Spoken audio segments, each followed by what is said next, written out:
حضرت عمر ابن عاص رضی اللہ تعالیٰ عنہ، یہ عربی میں جب عمر لفظ لکھا جاتا ہے نا تو یہ واو کے ساتھ لکھا جاتا ہے۔ عمر جس طرح لکھا جاتا ہے اسی طرح عمر بھی لکھا جاتا ہے، لیکن عربی اس میں فرق کرتے ہیں، اس کو لکھتے ہیں عمرو۔ وہ اردو میں لوگ پڑھ رہے ہوتے ہیں نا عمرو، یہ عمرو عیار کی کہانیاں، وہ لفظ بھی ڈیوائس بیسیکلی حضرت عمر بن عاص سے ہوا ہوا ہے، کیونکہ برین ان کا بہت تھا۔ اچھا، لیکن وہ لفظ ہی غلط ہے، لفظ عمرو تو کوئی لفظ ہی نہیں ہے، لفظ ہے امر۔ لکھا ہوتا ہے عمرو لیکن اس کا مطلب واو جو ہے وہ سائلنٹ ہوتا ہے، اور واو کا مطلب یہ ہے کہ آپ نے اسے پیش کی بجائے زبر سے پڑھنا ہے، عمر کی بجائے پڑھنا ہے امر۔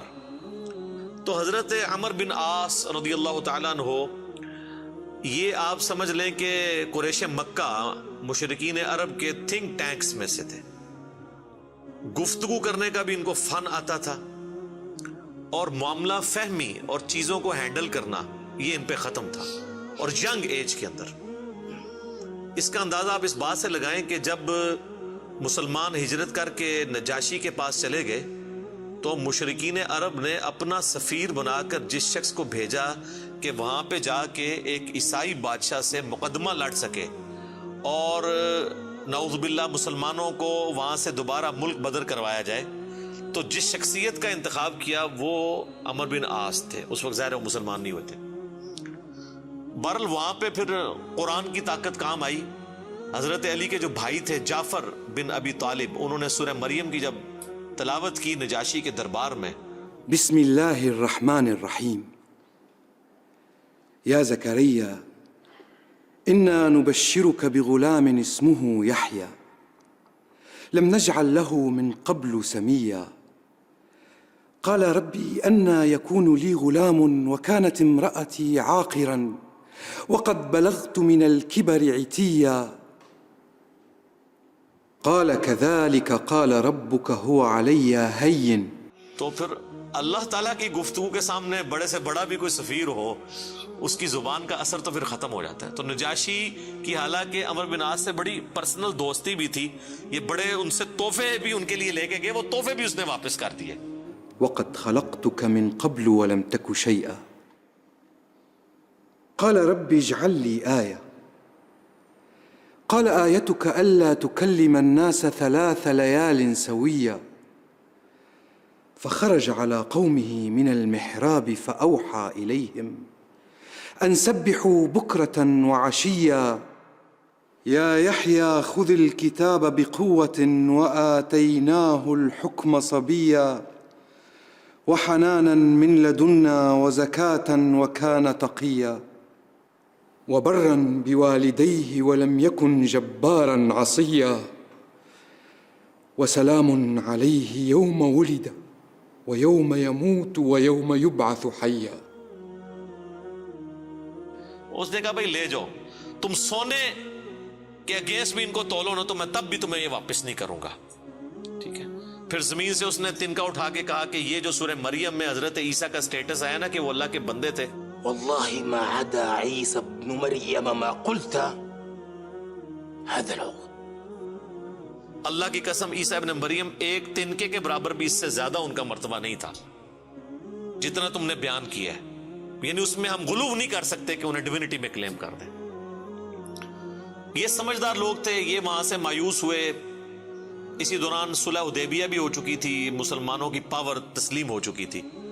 تو حضرت خالد ابن ولید اور عمر بن عاص یہ دونوں بڑے جگری یار تھے، ایک بڑا بہترین پلانر تھا اور دوسرا بہت بڑا جنگجو تھا۔ تو صلح حدیبیہ کے بعد نا ان لوگوں کو اندازہ ہو گیا کہ اب اسلام کا گراف اوپر ہی جا رہا ہے، شرح صدر بھی ہو گیا۔ خالد ابن ولید کا ایک بھائی تھا ولید ابن ولید، وہ مسلمان پہلے ہی ہو چکا ہوا تھا۔ تو وہ بھی کچھ اثر تھا خالد بن ولید کے اوپر کہ وہ اتنا بزدل تھا، اور مسلمان ہونے کے بعد اتنا وہ طاقتور ہو گیا کہ اس نے مشرکین عرب کے قافلے لوٹنا شروع کر دیے۔ تو وہ اپنے دوستوں میں فخر کرتے تھے، حالانکہ ہے دشمن تھے لیکن کہتے تھے یار بہادر تھے، پھر نکلے نا میرا بھرا۔ یہ سارا کچھ نا عمر سیریز کے اندر انہوں نے فلمایا ہوا ہے۔ يضحكك ما حقه أن يبكيك؟ الوليد أخي الوليد ما علمت له عزما قبل اليوم. أجل والله إني لأنكر عمله وأفخر به. كيف يجتمعان؟ يجتمعان. تو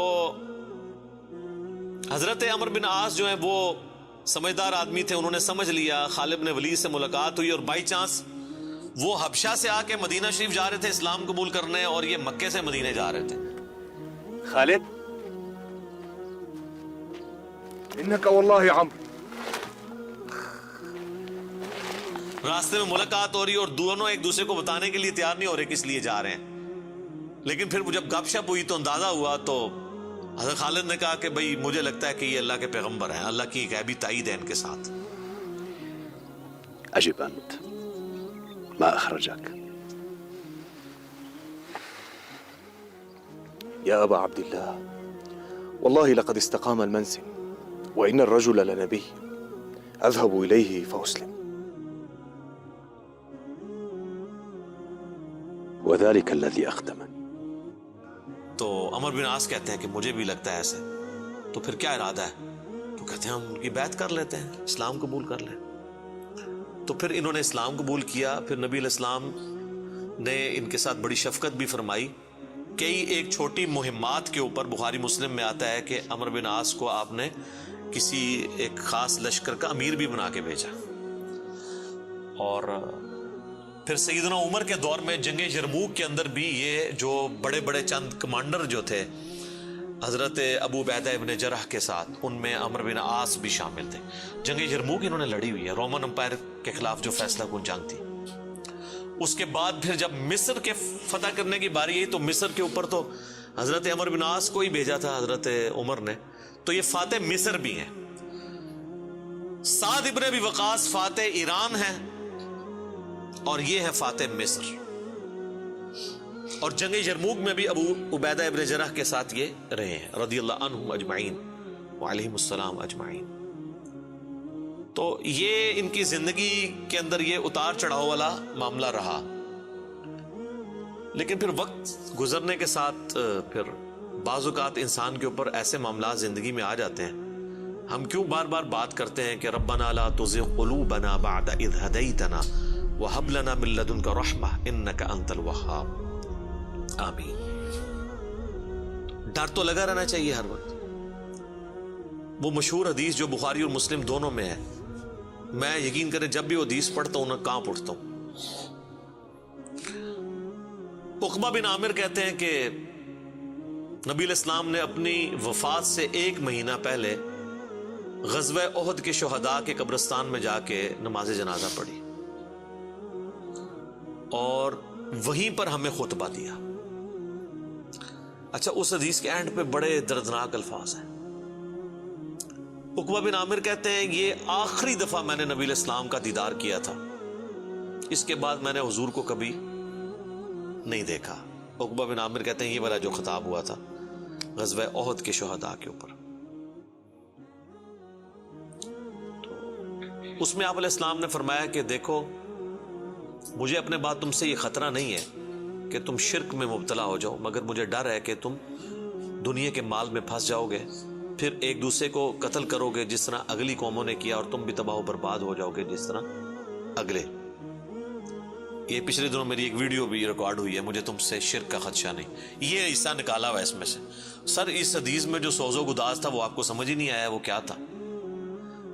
بخاری مسلم کے الفاظ ہیں. عقبہ بن عامر کہتے ہیں رسول اللہ ہم سے یوں گفتگو کر رہے تھے جس طرح آپ مردوں اور زندوں دونوں کو الوداع کہہ رہے ہیں, اور آپ فرمایا کہ میں اس وقت بھی اپنا حوض کوثر سامنے دیکھ رہا ہوں.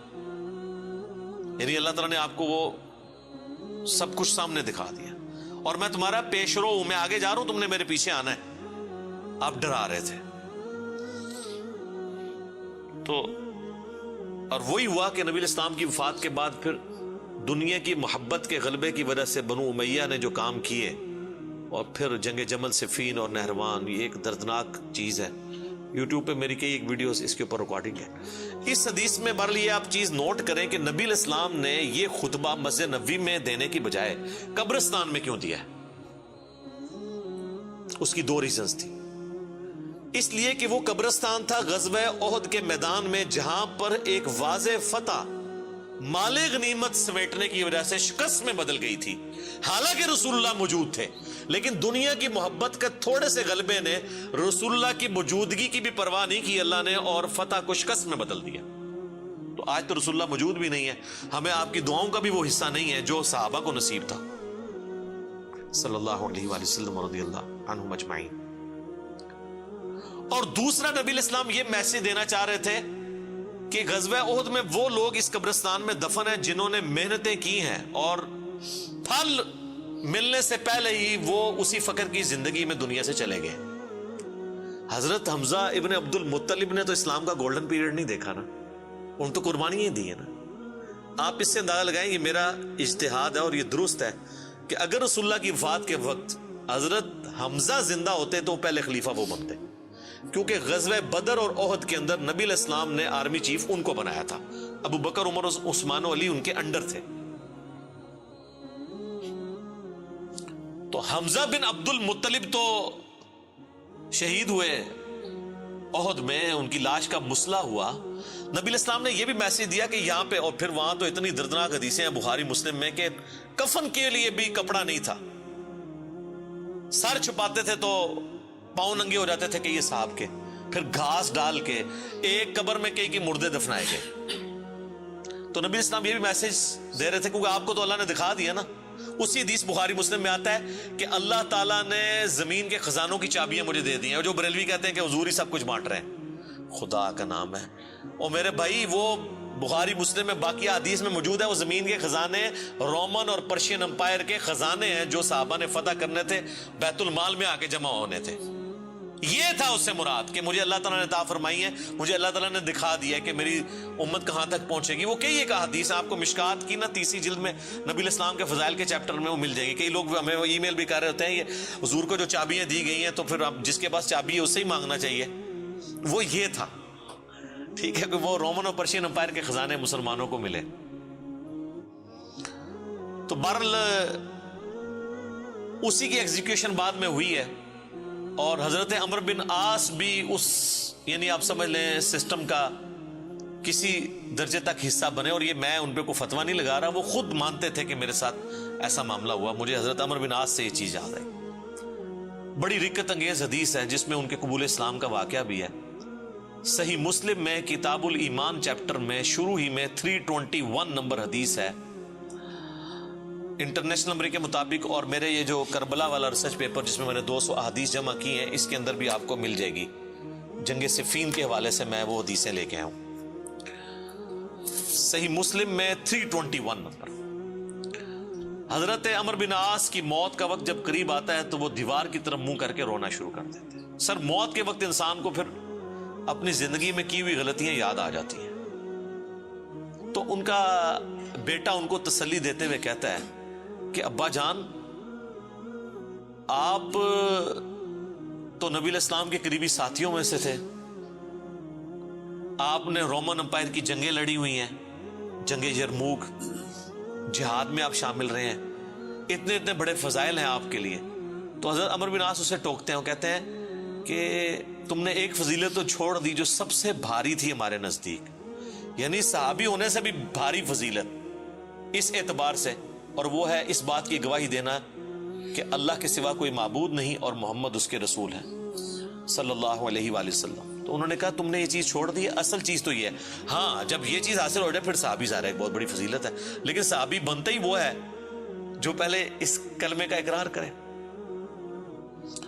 تو کہتے ہیں کہ اب وہ بیٹے کو وجہ بتاتے ہیں اپنے رونے کی، کہتے ہیں کہ بیٹا ایک وہ وقت تھا کہ مجھے رسول اللہ سے بڑی دشمنی تھی، نعوذ باللہ، اور میری زندگی کی سب سے بڑی خواہش تھی کہ اگر رسول اللہ صلی اللہ علیہ وآلہ وسلم کے بارے میں مجھے کوئی موقع ملے تو میں انہیں قتل کر دوں، نعوذ باللہ۔ میرا دل ان کے بغض سے بھرا ہوا تھا۔ اے میرے بیٹے، اگر میں اس وقت مر جاتا تو سیدھا جہنم میں جاتا، لیکن پھر اللہ تعالیٰ نے میرا سینہ اسلام کے لیے کھول دیا۔ رسول اللہ صلی اللہ علیہ وآلہ وسلم کی محبت میرے دل میں جاگزی ہوئی، اور وہ کہتے ہیں پھر مجھے اس دنیا میں رسول اللہ سے بڑھ کر کوئی محبوب نہیں تھا صلی اللہ علیہ وسلم۔ اور کہتے ہیں میرے بیٹے، پوری زندگی نبی علیہ السلام سے مجھے محبت اور عقیدت کا وہ لیول تھا کہ میں نے کبھی بھی آنکھ بھر کے حضور کے چہرے کی طرف نہیں دیکھا، اور اگر تم مجھ سے پوچھو نا کہ میں حضور کے چہرے کے خد و خال بیان کروں تو نہیں کر سکتا. میں نے زندگی میں حضور کی ادب کی وجہ سے کبھی آپ کے چہرے کو نگاہ بھر کے بھی نہیں دیکھا. اوئے ہائے ہائے. اور کہتے ہیں میرے بیٹے میں اس وقت مر جاتا تو سیدھا جنت میں جاتا جب میں نے اسلام قبول کر لیا. اور پھر وہ ساتھ بتاتے ہیں, کہتے ہیں میں جب اسلام قبول کرنے کے لیے گیا تو نبی علیہ السلام نے اپنا دایاں ہاتھ آگے بڑھایا تو میں نے بھی آگے بڑھا کے پیچھے کھینچ لیا, اور میں نے کہا یا رسول اللہ پہلے مجھے گارنٹی دیں کہ میرے پچھلے سارے گناہ معاف ہوں جو میں نے اسلام کے خلاف کیے ہیں.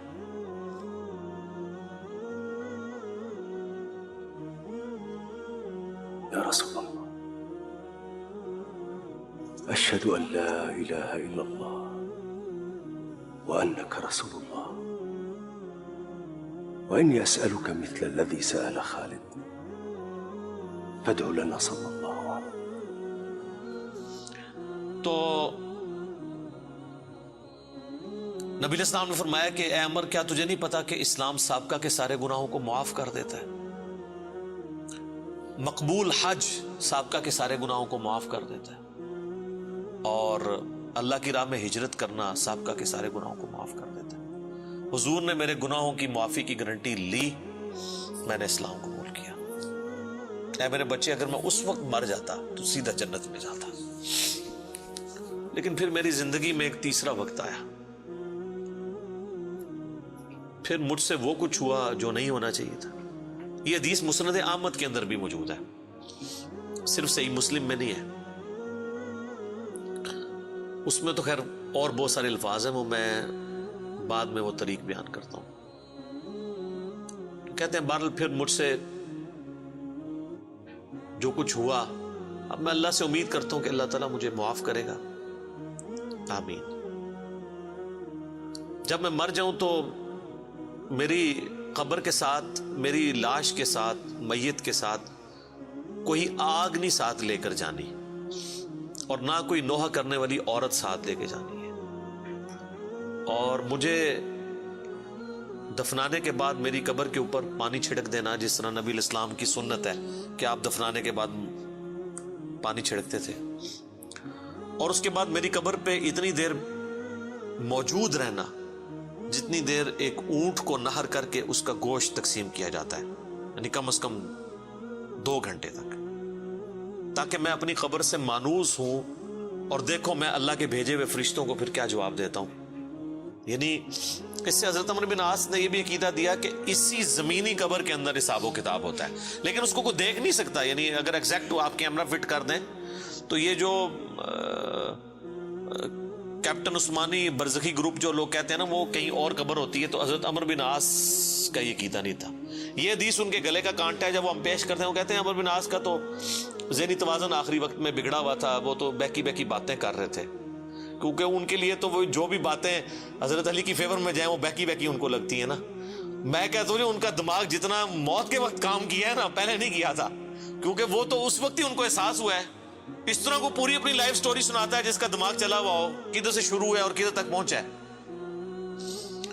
اچھا یہ حدیث مسند احمد میں بھی آتی ہے, اس میں جو ہے نا الفاظ ہیں کہ وہ گھبراہٹ کی وجہ سے نا دیوار کی طرف منہ کر کے روتے ہیں. تو ان کا بیٹا جب پوچھتا ہے کہ کیا آپ موت کے خوف کی وجہ سے رو رہے ہیں, وہ کہتے ہیں میں موت کی وجہ سے نہیں رو رہا, میں رو رہا ہوں اس بات کو کہ مرنے کے بعد میرے ساتھ کیا بنے گا, موت کے بعد آنے والے حالات کے بارے میں. یہی تو سر ہم آپ کو کہہ رہے ہیں کہ مرنے سے پہلے اے مسلمان کر لے اس پہ غور, کتابوں کا خدا اور ہے, بابوں کا خدا اور. اچھا ایک اور طریقہ ہے مسند امام احمد میں اس کے ساتھ ہی کہ موت کے وقت جب انہیں گھبراہٹ ہوتی ہے نا تو وہ دیوار کی طرف منہ کر کے زاروں قطار روتے ہیں.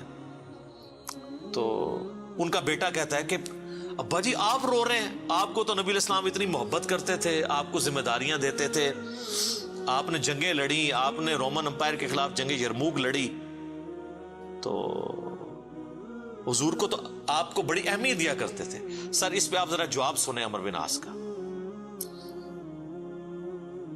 وہ کہتے ہیں اللہ کی قسم مجھے پوری زندگی یہ بات معلوم نہیں ہو سکی کہ حضور مجھ سے واقعی محبت کرتے تھے یا صرف تالیف قلب کے لیے، میرا دل رکھنے کے لیے مجھے کبھی کو پوسٹ دے دیا کرتے تھے. لیکن 2 بندے ایسے ہیں جن کے بارے میں دل سے گواہی دیتا ہوں کہ رسول اللہ اپنی وفات تک ان سے محبت کرتے تھے. ایک ابن سمیہ عمار ابن یاسر، اور دوسرا ابن ام عبد عبداللہ ابن مسعود. اب عمار بن یاسر ان کو کیسے بھول سکتا تھا؟ عمار کو تو مارا ہوا تھا انہوں نے صفین کے اندر. تو وہ کہہ رہے ہیں کہ حضور مجھ سے محبت کرتے تھے نا، تو مجھے نہیں لگتا کہ وہ اندر سے کرتے تھے یا میرا دل رکھنے کے لیے. بعض اوقات بندہ کسی کو ابلائش بھی کر دیتا ہے نا تعریف قلب کے لیے. لیکن 2 بندے ایسے تھے، میں کہتا ہوں کہ حضور واقعی ان سے محبت کرتے تھے، ابن سمیہ اور ابن ام عبد. پھر عبداللہ بن مسعود کے بارے میں اور عمار بن یاسر کے بارے میں جب انہوں نے یہ بات کی نا، تو ان کا بیٹا کہتا ہے کہ پھر انہوں نے دیوار کی طرف منہ کر لیا اور زاروں کے تار رونا شروع کر دیا.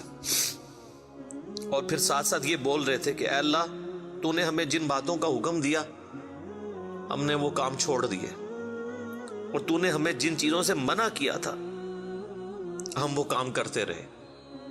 اب تیری مغفرت کے سوا کوئی چارہ نہیں ہے. اور پھر ان کا بیٹا کہتا ہے کہ بس یہی جملے وہ پڑھتے رہے کہ ان کی روح پرواز کر گئی. آخری ان کا کلام یہی تھا کہ اللہ، جو جن کاموں سے تو نے روکا وہ ہم کرتے رہے، اور جن چیزوں کا تو نے حکم دیا ہم اس کی مخالفت کرتے رہے، تیری مغفرت کے سوا کوئی چارہ نہیں ہے. تو اسی حدیث میں الفاظ ہیں کہ وہ جو میں نے بتایا مسند احمد والی جو حدیث ہے کہ میری زندگی میں جو 3 پیریڈ آئے، اس میں انہوں نے پھر تیسرا کہا کہ پھر میں حکومتی معاملات میں، بادشاہت کے معاملات میں پڑ گیا. صحیح مسلم میں تو ایمبیگوس الفاظ سے، مسند احمد والے طریق میں ہے کہ میں بادشاہت سے جا ملا، یعنی وہ ملوکیت والا وہ جو معاملہ تھا وہ اسی کو ہی رو رہے تھے. مسند امام احمد میں ایک حدیث ہے کہ جب عمار بن یاسر کی قتل کی خبر ملی جنگ صفین میں، تو ایک شخص آ کے عمر بن عاص کو بتاتا ہے کہ عمار قتل ہو گئے ہیں. تو حضرت عمر بن عاص بلند آواز سے پڑھتے ہیں انا للہ و انا الیہ راجعون، اور وہ بھاگتے ہوئے حضرت معاویہ کے پاس جاتے ہیں اور کہتے ہیں کہ معاویہ، تو عمار کو ہماری فوج نے قتل کر دیا، عمار قتل ہو گئے، اور میں نے رسول اللہ سے سنا تھا کہ عمار کو ایک باغی جماعت قتل کرے گی. تو حضرت معاویہ بجائے یہ کہ رجوع کرنے کے، عمر بن عاص کو کہتے ہیں کہ تو اونٹ کی طرح اپنے پیشاب میں پھسلتا ہے، یعنی تجھے خود یہ اس حدیث کا پتہ ہے اور تو خام خواہ اس کا چرچا کر کے لوگوں کو بتانا چاہ رہا ہے کہ علی حق پہ ہے اور ہم نہ حق ہیں. تو ہم نے اس کو مارا ہے، اس کو تو علی نے مارا ہے، نہ علی لاتا اس کو اور نہ وہ جنگ کے اندر قتل ہوتا ہے، یہ تو علی نے لا کے ہمارے نیزوں کے آگے اسے پھینکا ہے. نعوذ باللہ، اتنی باطل تعویل کی. اور المستدرک الحاکم میں اور باقی کتابوں میں حدیث کی ملتا ہے کہ جب حضرت علی کو اس کی خبر ملی نا، تو انہوں نے کہا کہ پھر معاویہ یہ کہنا چاہتا ہے کہ حمزہ کا قاتل رسول اللہ تھے، کہ نہ وہ جنگ احد میں ساتھ لے کے آتے نہ حمزہ قتل ہوتا. تو جو شخص جس کی فیور میں قتل ہو رہا ہوتا ہے وہ تو اس کا قاتل نہیں ہوتا، مخالف ہی قاتل ہوتا ہے.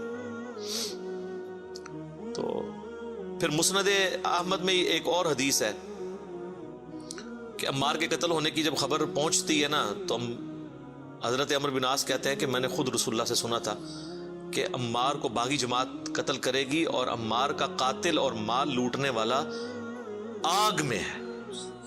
تو وہ جو شخص خبر لے کے آتا ہے نا، اس کو بھی ہاتھ پاؤں پڑ جاتے ہیں کہ ایک میں ان کو خبر دے رہا ہوں، ان کو خود بھی پتا ہے، تو یہ لوگ کیا کر رہے ہیں. تو حضرت عمر بن عاص اس کی بھی تعویل کرتے ہیں. وہ کہتے ہیں حضور نے جو جہنم کے بارے میں فرمایا تھا نا، وہ عمار کے قاتل اور مال لوٹنے والے کے لیے تھا، وہ ہمارے لیے نہیں ہے. اگرچہ ہم بھی جنگ لڑ رہے تھے لیکن ہمارے ہاتھوں سے تو نہیں وہ قتل ہوا. حالانکہ صحیح بخاری میں حدیث ہے عمار کو باغی جماعت قتل کرے گی، اور یہ حدیث میں نے بتایا ان کو پتہ بھی تھی. جماعت کے بارے میں الگ سے میں نہیں کہتا دوزخ میں جائے گی، اللہ اور بندے کا معاملہ ہے. تو انہوں نے کہا کہ یہ مال لوٹنے والا اور قتل کرنے والے کے بارے میں. اب مسند احمد میں موجود ہے کہ وہ صحابی صلح حدیبیہ کا صحابی تھا، ابو الغادیہ، جس نے عمار کو قتل کیا تھا، اور پوری زندگی پہ پھر وہ روتے تھے مجھ سے یہ کیا کام ہوا. تو اس پہ خیر ابن حجر اسقلانی نے بڑی کوشش کی ہے، انہوں نے بحث کی ہے کہ نہیں، صلح حدیبیہ کی فضیلت اسے کور کر لے گی، امید ہے کہ وہ جنت میں ہی جائے گا جہنم میں پھیرا لگائے بغیر. تو شیخ البانی نے پھر اس کے اوپر گرفت کی ہے کہ نہیں، جو عام فضیلت ہوتی ہے نا جب کسی معاملے میں تخصیص آ جائے تو عام فضیلت اٹھ جاتی ہے. جب حضور نے فرما دیا نا کہ مار کا قاتل اور مال لوٹنے والا جہنم میں ہے، تو اب یہ ایک تخصیص آ گئی ہے. جب تخصیص آ جائے نا تو حکم عام اٹھ جاتا ہے اس شخص کے لیے. لہٰذا آپ یہ تعویل نہ کریں. شیخ البانی یعنی انہوں نے حق گوئی کا مظاہرہ کیا. بہرحال یہ اللہ اور بندے کا معاملہ ہے، ہم کوئی کسی کی آخرت کا فیصلہ نہیں کرتے. بہرحال یہ حقیقت ہے کہ حضرت علی اپنی وفات تک ان لوگوں سے ناراض رہے ہیں. المصنف ابن ابی شیبہ میں موجود ہے. تابعی کہتے ہیں ہم نے حضرت علی کے پیچھے نماز میں قنوت نازلہ پڑھی ہے. حضرت علی قنوت نازلہ میں پڑھتے تھے اللہم علیک بمعاویۃ و اشیاعہ و عمر ابن عاص و اشیاعہ و ابا سلمی و اشیاعہ. اس میں عمر بن عاص کا بھی نام ہے. اے اللہ معاویہ کے شیعہ اور معاویہ اور اس کے شیعہ کو برباد کر، عمر بن عاص اور ان کے شیعہ کو برباد کر. یہ حضرت علی قنوت نازلہ پڑھا کرتے تھے. اچھا انہوں نے اردو میں ترجمہ کیا ہے اے اللہ معاویہ اور اس کے شیعہ کو سنبھال لے. اب کیسا لفظ استعمال؟ لفظ آتا ہے نپٹ لے.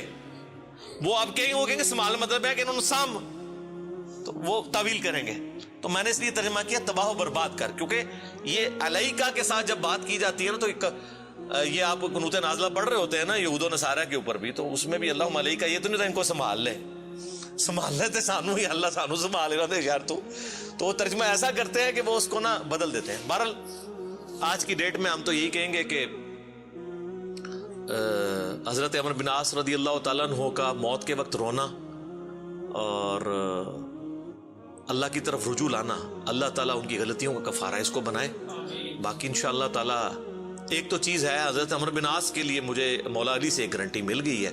مصنف ابن ابی شیبہ میں موجود ہے کہ اہل صفین کے بارے میں جب مولا علی سے پوچھا گیا تو انہوں نے کہا کہ میں امید کرتا ہوں کہ میری طرف سے شہید ہونے والے تو جنتی ہیں ہی ہیں، میرے مخالفین بھی جنتی ہیں. پھر قیامت والے دن اللہ کی بارگاہ میں معاملہ میرے اور معاویہ کے درمیان طے ہوگا. تو میرے خیال ہے حضرت عمر بن عاص کو مولا علی نے پھر قنوت نازلہ کے بعد یہ فرما کے نکال دیا، اور آپ دیکھ لیں وہ روئے بھی بہت ہیں آخری وقت میں. میں ویسے جب بھی یہ حدیث پڑھتا ہوں پھر عمر بن عاص کے لیے میرا دل نرم ہو جاتا ہے کہ انہوں نے مرنے سے پہلے اللہ کی طرف رجوع لائے ہیں رضی اللہ تعالیٰ عنہ وعلیہ السلام. اذانیں شروع ہو جاتی ہیں، بقیہ کے سوالات انشاءاللہ اذان کے وقفے کے بعد انشاءاللہ.